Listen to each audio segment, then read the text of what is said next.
তোমাকে বুঝি না প্রিয়, বোঝনি তুমি আমায়, দূরত্ব বাড়ে যোগাযোগ নিভে যায়। শুরু করা যাক আজকের গল্প। আগের রবিবার বেরিয়ে পড়েছিলাম সন্ধ্যা হতে বিশ্ব বাংলা রেস্টুরেন্টে যাব বলে। এসেও পড়েছিলাম ট্রেন থেকে উবের থেকে করে ফাইনালি বিশ্ব বাংলা রেস্টুরেন্টের কাছে। কিন্তু এসে শুনলাম নিচ থেকে একটা টিকিট বুক করতে হয় এবং তারপর ওপরে যাওয়া যায়। আর আমরা যেহেতু 7টার সময় চেয়েছিলাম যেতে, তো তার আগেই সব ফুল সিট হয়ে গেছিলো, মানে এক কথায় বুকিং আগে থেকে করা ছিল। তার জন্য ওখানে তো সেদিন জায়গা পাইনি দুর্ভাগ্যবশত।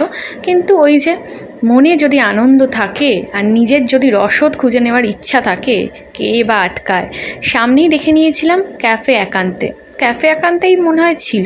তো ওই সামনের ক্যাফেটা থেকে নিয়ে নিয়েছিলাম চিকেন স্যান্ডউইচ আর সাথে কোল্ড ড্রিঙ্কস, স্প্রাইটের যে ক্যান। নেওয়ার পরে দেখলাম চিকেন স্যান্ডউইচটা আমার অ্যাভারেজ লেগেছিলো, মিওনিসটা ঠিকঠাক ছিল, বাট চিকেন স্যান্ডউইচটা কোথাও গিয়ে আমার একটু টক লেগেছিলো, যার জন্য আমি সেটা খাইনি। যখন মন না চায় সেটা না করাই ভালো, তো সেটা আমি খাইনি। কিন্তু আমি ওখান থেকে কোল্ড ড্রিঙ্কসটা পুরোটাই খেয়ে নিয়েছিলাম। তারপরে এদিক ওদিক একটু ভিডিও করেছিলাম, যাতে আমার এটা স্মৃতির খাতায় ধরা থাকে। কেমন হয়েছে জানাবেন।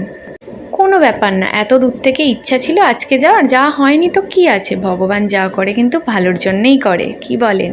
নেক্সট দিন এখানে আসবো, রেস্টুরেন্টটাও ঘুরবো, সাথে আপনাদেরও দেখাবো কোথায় কোথায় কী আছে।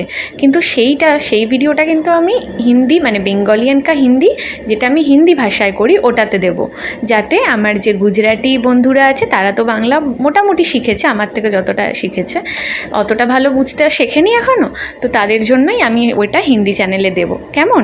তো এই ভিডিওটা আমার বাংলা চ্যানেলে তাই পোস্ট করলাম। এর মধ্যেই একটা মিষ্টি ব্যাপার, আমাদের এই যে সাবওয়েটা ছিল, যেটা একদম বিশ্ব বাংলা গেটের রেস্টুরেন্টের সামনে দিয়ে যাচ্ছে, এত ঝাঁ চকচকে, এত সুন্দর, মানে পুছো হিমাত, এইরকম একটা ব্যাপার। আর খুব পরিষ্কারও ছিল, আর লোকজন যথেষ্ট ভালো। গাইড কিন্তু সবাই করে দেবে, কোনো চাপ হবে না। আরও সুন্দর জায়গার সুন্দর আপডেট পেতে চ্যানেলটা সাবস্ক্রাইব করে রাখবেন। কেমন লাগলো ভিডিওটা কমেন্ট করে জানাতে পারেন। দেখা হচ্ছে খুব তাড়াতাড়ি। টাটা।